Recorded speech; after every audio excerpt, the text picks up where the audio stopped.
If you're wondering which portable Bluetooth speakers are worth your money, stick around. After we run through each product, I'll give you my personal take.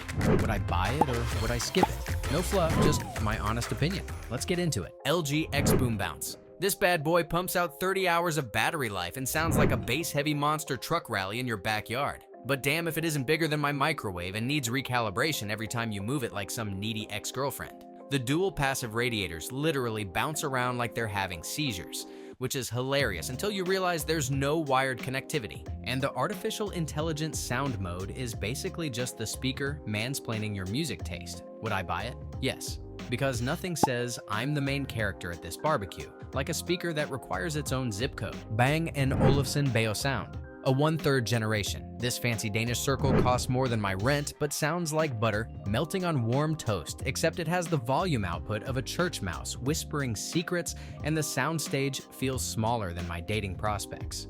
It's basically the luxury handbag of speakers. Gorgeous, overpriced, and makes you feel sophisticated until you realize a cheaper JBL Charge 6 kicks its ass in almost every category while costing 130 pounds less. Would I buy it? Maybe, if I win the lottery and want to flex on people who think good design justifies mediocre performance. Ultimate ears. Epicboom. The name screams, I'm compensating for something, but this chunky boy delivers surprisingly balanced sound that makes you feel like you're walking in a sphere of audio goodness. Though the bass is weaker than my willpower around pizza, and it starts distorting faster than my ex's version of our breakup story. At $349, it's pricier than therapy but less effective at fixing your problems. Plus, the outdoor boost mode is basically useless according to my backyard testing sessions.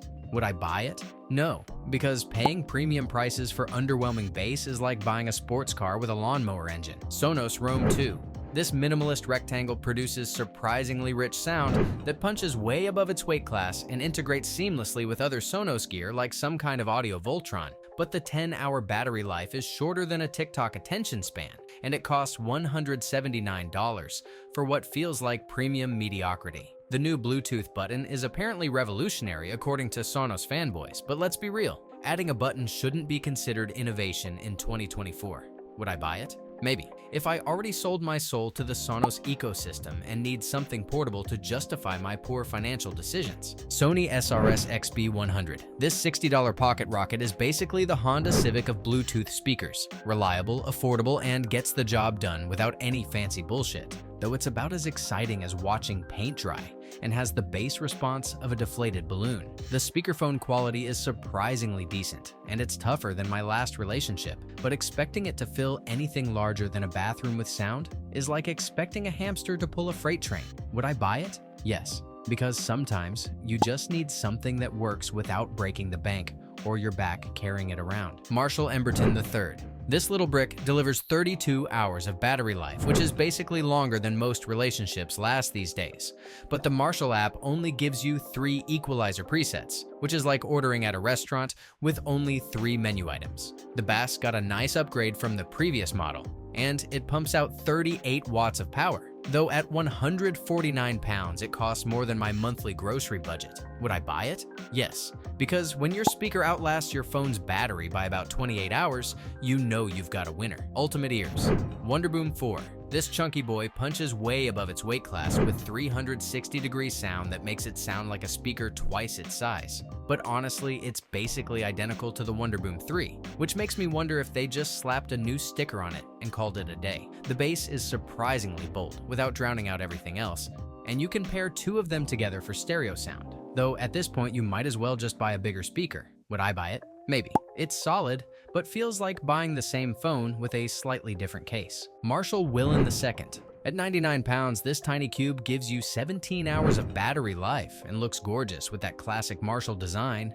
But with only 10 watts of power, it's quieter than a mouse trying not to wake up a sleeping cat. The sound is beautifully balanced and detailed, which is impressive for something the size of a sandwich, though it struggles to fill anything bigger than a small room, and the upgrade from the original Willen is so minimal, it's basically just expensive deja vu. Would I buy it? No. Save 30 pounds and get the original Willen, since this upgrade is about as exciting as watching paint dry. Bose SoundLink. Max. This beast weighs 2.2 kilograms and costs 399 pounds, which means it's heavier than my laptop and more expensive than my rent, but damn does it sound incredible. With bass so deep it could probably register on the Richter scale. The stereo separation is genuinely impressive for a compact speaker, and it gets loud enough to annoy your neighbors 3 blocks away, though it comes with exactly 0 built-in microphone features. Because apparently Bose thinks we're still living in 2015. Would I buy it? Maybe. If I had money to burn and needed something that sounds amazing but costs more than a small car payment. JBL Flip 7. This 35-watt powerhouse delivers 14 hours of battery life and sounds so crisp and detailed it makes other speakers in this price range sound like they're underwater. Plus, you get actual high-resolution audio support through the USB-C port, which is basically like finding a unicorn in the wild. The AI Sound Boost technology prevents distortion even when you crank it to 11. And the whole thing is built like a tank that could probably survive being thrown off a building. Would I buy it? Yes. This thing delivers 5-star performance without requiring me to sell a kidney, making it the obvious winner in this lineup. Sony ULT Field 5. This bass monster delivers sound so powerful it could wake your neighbors 3 blocks away, with up to 25 hours of battery life that magically shrinks to 2.5 hours when you actually want to party with the lights on. The thing weighs enough to double as a workout weight.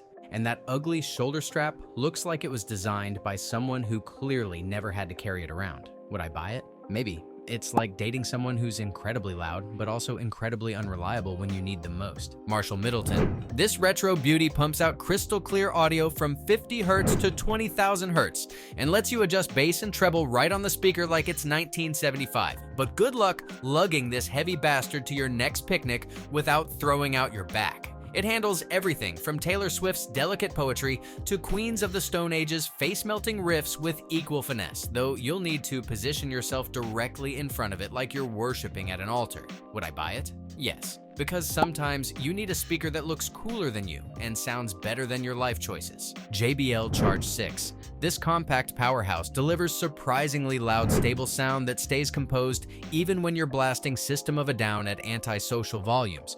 Plus, it can charge your phone when your life falls apart. The mid-range clarity is so good it makes Eric Bibb's vocals sound like he's serenading you personally, though don't expect it to shake the floor unless your floor is made of tissue paper. Would I buy it? Yes. It's like having a reliable friend who never lets you down and always brings the good vibes to the party. Bose SoundLink Flex 2nd Gen. This tiny speaker delivers well-balanced treble and mids that make cymbals sizzle just right without piercing your eardrums.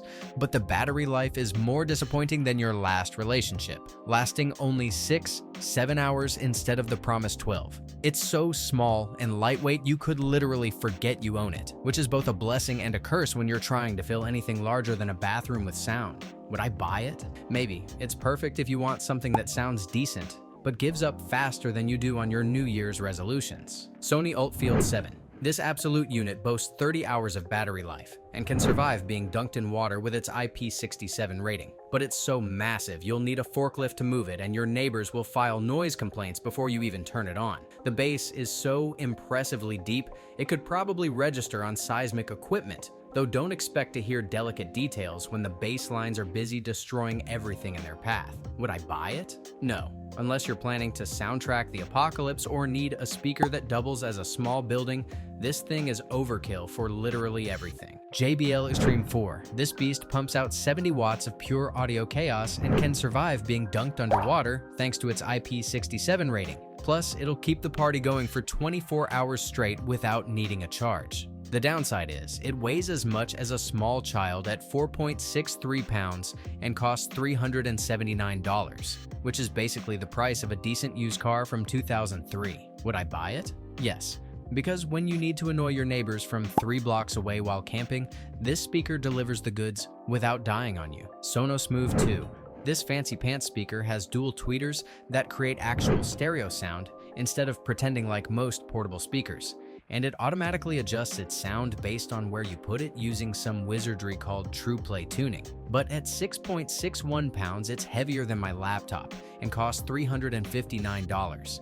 Plus, it's only splash resistant. So don't even think about taking it swimming. Would I buy it? Maybe. It's like the sophisticated cousin who went to college, but sometimes you just want a speaker that doesn't judge your music taste. Anker Soundcore Boom II. This little boombox wannabe floats on water and has decent mid-range sound that makes podcasts sound crisp, but it struggles with bass harder than I struggle with Monday mornings. The treble is duller than a butter knife, and it compresses like crazy when you turn it up, making your music sound like it's coming through a tin can. Would I buy it? No. It's like ordering a burger and getting a sad sandwich, technically food, but not what you really wanted. Anker Soundcore Boom II Pro. This upgraded version cranks out 140 watts of power with proper woofers and tweeters.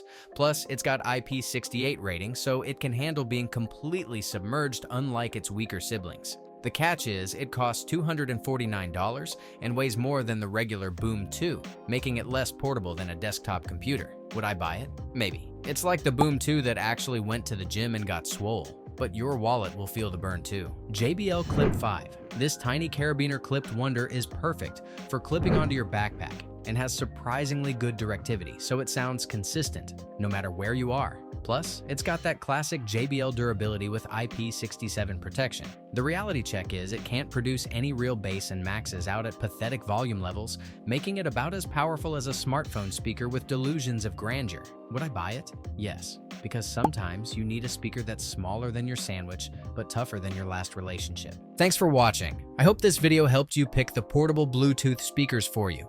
If you have any questions, drop a comment below. Links to all of these products mentioned in this video will be in the description.